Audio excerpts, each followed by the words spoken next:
तो अब जैसे इमोशनल इंटेलिजेंस आप लोगों ने पढ़ लिया, तो केस स्टडीज़ जो आपके सामने आ सकती हैं, बहुत सारी तो एग्ज़ाम में आई हैं, लेकिन अब जैसे एक सिचुएशन भी आप में किसी ने पूछा कि जंतर मंतर पे जो हुआ, वो भी तो एक केस स्टडी है। क्या पता अगले साल एग्ज़ाम में पूछ लें आपसे कि जंतर मंतर वाले सिचुएशन को कैसे हैंडल करेंगे आप, अगर होती है तो अगर थोड़ा सा आप एक सिविल सर्वेंट के नज़रिए से सोचेंगे, तो मेरे ख्याल से ये मामला बेसिकली इमोशनल इंटेलिजेंस का ही है और कुछ ज़्यादा है नहीं।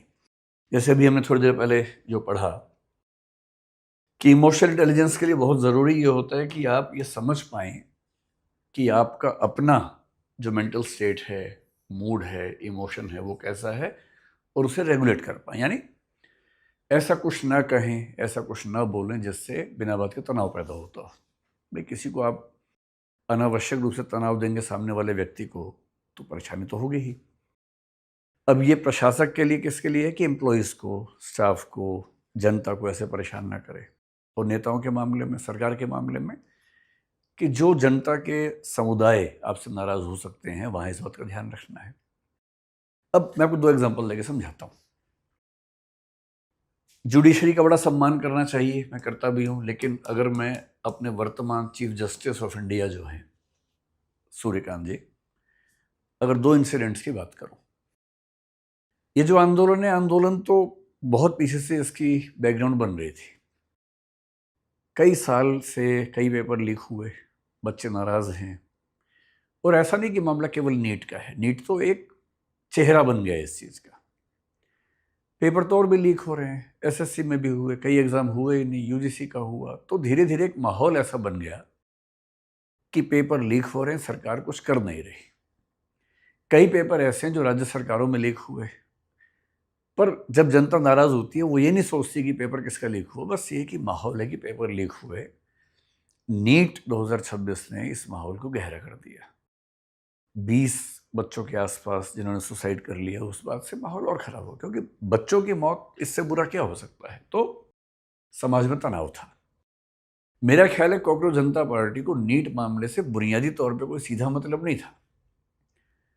आप अगर इंसिडेंट की क्रोनोलॉजी देखें तो कैसी चीज़ें बिगड़ती हैं, सरकार के लिए भी, ब्यूरोक्रेसी के लिए भी।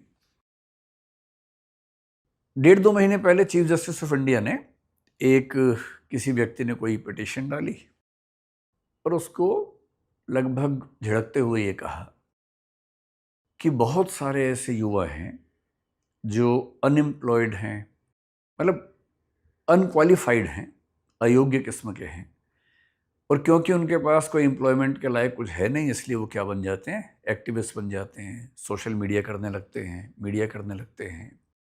और साथ में कहा कि वो लोग पैरासाइट्स हैं या कॉकरोचेस हैं। अब ये स्टेटमेंट अगर ना होती तो कॉकरोच जनता पार्टी भी ना होती।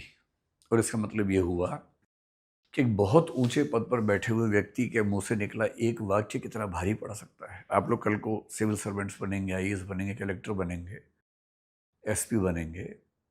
ध्यान रखना है, सबसे ज़रूरी है अपना वाक संयम, अपनी अभिव्यक्ति पर कंट्रोल करना। उन्होंने कह दिया कॉकरोच, जनता नाराज़ हुई। जेन जी में सोशल मीडिया पर बहुत सारी चीज़ें चलने लगी कि कॉकरोच कहा, कॉकरोच कहा। उसके बाद कोई ये नहीं देखता कि एग्जैक्ट स्टेटमेंट क्या थी। यह भी ध्यान रखिएगा, आपने एग्जैक्टली क्या कहा कोई नहीं देखेगा, उसमें से केवल एक शब्द या आधा वाक्य निकलेगा। अगर आपने पूरी बात कुल मिला के ऐसी कही हो जो अपने आप में दिक्कत की नहीं है, तब भी अगर उसमें कोई हिस्सा है तो दिक्कत का हिस्सा बनेगा। वो बात फैल गई, पॉपुलर हो गई। और तब अचानक एक लड़के ने, अभिजीत दीपके ने, अमेरिका में कहा कि अगर ऐसा हो कि सब कॉकरोच इकट्ठे हो जाएं, पेज बनाया। जितनी कल्पना किसी ने नहीं की होगी, शायद कितने 2-2.25 करोड़ लोगों ने उसको फॉलो कर लिया। इतनी बड़ी पार्टी बन गई। जब इतनी बड़ी पार्टी बन गई तो उनको लगा क्यों ना हम एक आंदोलन करें। और पिछले 12 साल से सरकार है, कोई ऐसा बड़ा आंदोलन, किसान आंदोलन छोड़ दें अगर, तो सफल तो नहीं हुआ था। और बहुत दिनों से कसमसाहट लोगों में थी, मौका ढूंढ ही रहे थे। तो नीट का पेपर लीक होना, कुछ बच्चों का सुसाइड करना, एक ऐसा आधार मिल गया जिसने बहुत सारी बेचैनियों को इकट्ठा कर दिया। इसलिए अगर आप सोचते हैं कि जंतर मंतर पे केवल नीट वाले बच्चे आएंगे, ऐसा नहीं है। उसमें तो हर तरह के लोग आएंगे। इस आंदोलन के जो 3-4 नेता हैं उनमें से कौन नीट वाला है? कोई नहीं है। वो तो जो समाज में बहुत लोग अलग अलग वजहों से नाराज हैं, उन सबकी नाराजगी को एक मंच मिलने वाली बात है। और इसकी शुरुआत कहाँ से हो रही है? एक ऐसे कथन से जिससे बचा जा सकता था। मैं सोचता हूं कि अगर एक ऐसा कथन उनके देने से इतनी बड़ी पार्टी बन गई नाराजगी में, तो उन्हें बहुत केयरफुल हो जाना चाहिए था कि ऐसी गलती फिर ना हो। पर कल मैंने फिर एक स्टेटमेंट सुनी है कि जो जंतर मंतर पे पुलिस की हिंसा हुई और उसके बाद एक पिटीशन वहां पर हुई कि पुलिस को रोका जाए, उसकी जांच की जाए, ऐसी कुछ पिटीशन हुई। अब मान लीजिए कि सुप्रीम कोर्ट में चीफ जस्टिस की अपनी बेंच थी, 3 जजेस की शायद थी बेंच। मान लीजिए उनको यही कहना था कि भाई इस मामले को हाई कोर्ट में ले जाओ, सुप्रीम कोर्ट में मत लेके आओ। ठीक है, प्रोसीजरल ऐसा मामला हो सकता है कि इसको हम नहीं देखेंगे, हाई कोर्ट देखेगा, और हाई कोर्ट की बिल्डिंग में पड़ोस में ही वहीं चले जाओ। पर यह बात कहने के कई तरीके हो सकते थे। एक तरीका क्या हो सकता था कि your petition seems to be logical, आपकी बात ठीक लग रही है, लेकिन इसके लिए सही मंच जो है वो दिल्ली हाई कोर्ट है, न कि हम हैं। इतना कहने से शायद कोई नाराज ना होता, पर कथन क्या आया? डोंट वेस्ट आवर टाइम, हमारा समय मत खराब करो। बेशक पूरी स्टेटमेंट ये है कि don't waste your time, don't waste our time, your time is more precious than ours. पूरी स्टेटमेंट भले ये रही हो, पर ऐसे नाजुक मौके पे जब पूरा देश बेचैन है, जब मतलब बच्चों की पढ़ाई के विजुअल्स पूरे देश ने देखे हैं और देश के अंदर ही अंदर सरकार को लेकर, शासन को लेकर नाराजगी है, उस समय सीजीआई का फिर से कहना डोंट वेस्ट आवर टाइम, यानी बच्चों पर जो लाठीचार्ज हुआ, हिंसा हुई, उस पर बात करना, उसका वीडियो देखने की बात करना, वो आपको लगता है कि टाइम की वेस्टेज है? बेशक लगता हो, पर कहने का भाव क्या होना चाहिए था? सबसे अच्छा क्या होता है कि आपको स्टेप लेते या स्टेप लेते हुए दिखते कि उन बच्चों को एक भरोसा जगता कि हाँ, अगर सरकार नहीं सुन रही है तो कम से कम सुप्रीम कोर्ट सुन रहा है। नहीं संभव था तो प्यार से बोलना था कि भाई हाई कोर्ट चले जाओ और वहां आपका जो भी पिटीशन है सुनवाई हो जाएगी। वो भी नहीं करना था तो कम से कम खराब तो नहीं बोलना था ना। ये बोलना कि डोंट वेस्ट आवर टाइम, इसका मतलब है कि आप जो पहले से नाराज है उसको और नाराज करने का मौका बना रहे हैं, परिस्थिति बना रहे हैं।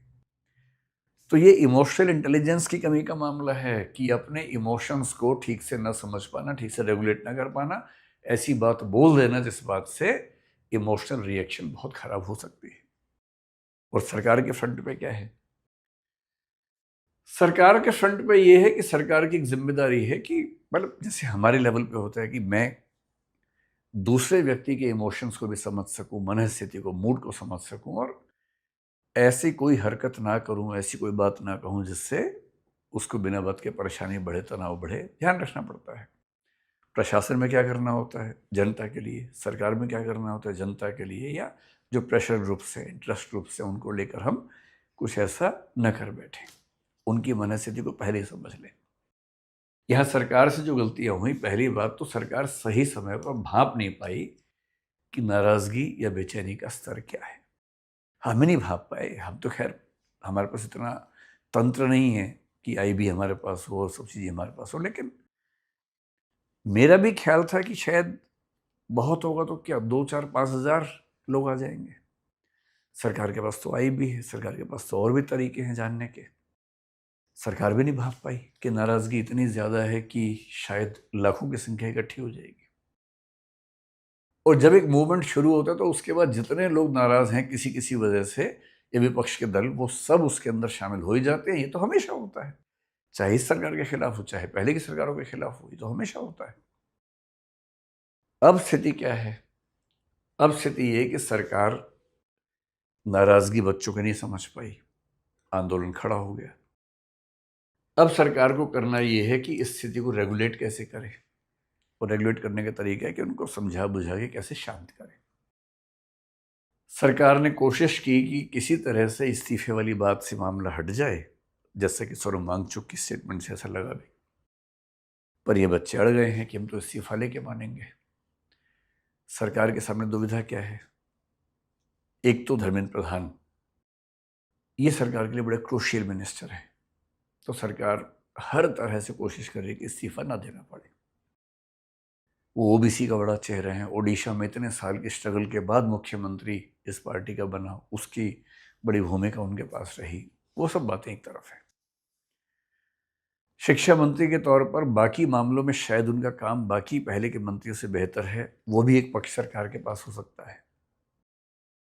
पर अब सवाल ये रहा नहीं है। ये सवाल तो तब है जब कोई ऐसा मुद्दा ना फंसे।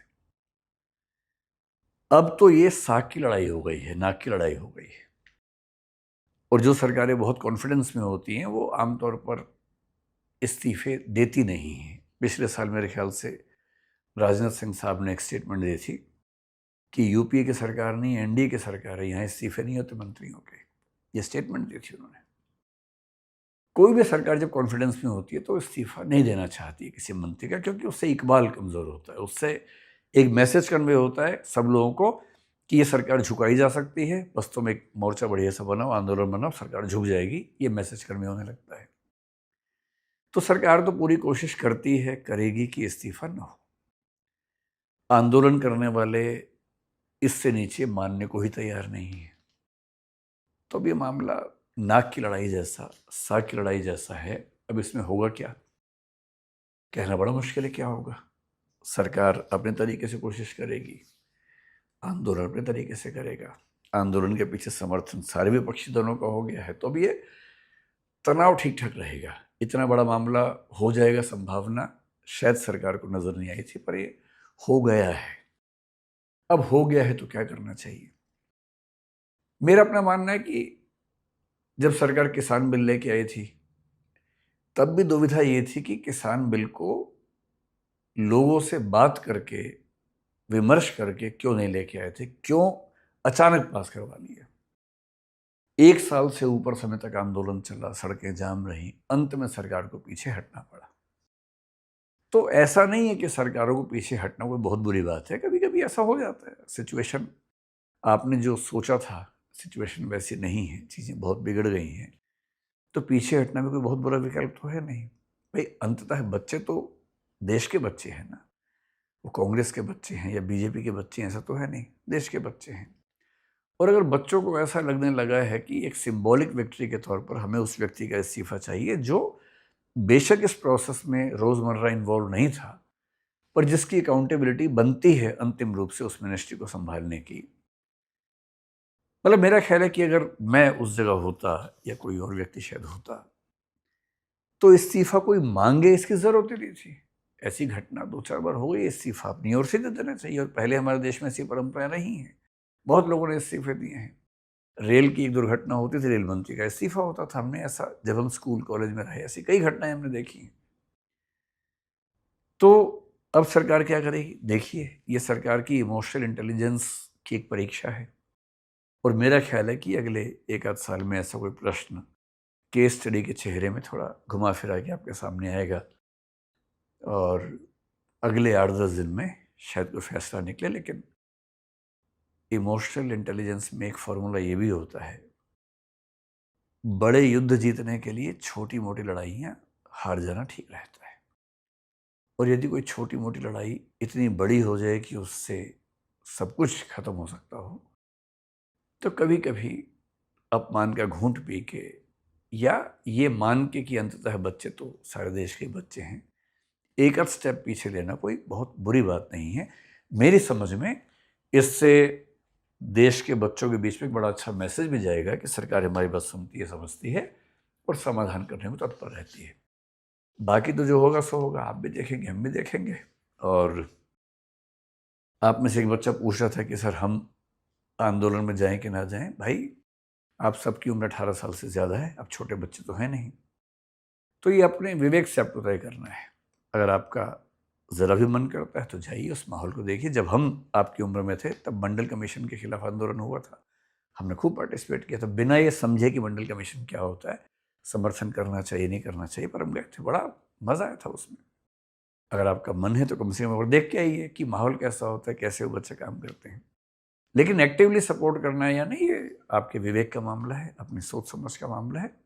आप जिम्मेदार हैं अपने हर फैसले के लिए, आप करें। और मैं ऐसे कई बच्चों को जानता हूँ अपने परिवार में जो लोग वहाँ गए और पूरा वहाँ का माहौल देख के आए। कुछ खुश भी हुए, कुछ ने ये भी कहा कि हमें उतना ठीक नहीं लगा, लेकिन कम से कम गए, उनकी चॉइस की बात है। तो जैसा ठीक लगे वैसा करेंगे। अब एक काम करते हैं, टॉपिक समाप्त हुआ, अब अगले टॉपिक पर चलते हैं। चलिए। अब एग्जाम की तैयारी को और बेहतर करने के लिए हमारे चैनल को लाइक, शेयर और सब्सक्राइब करना ना भूलें।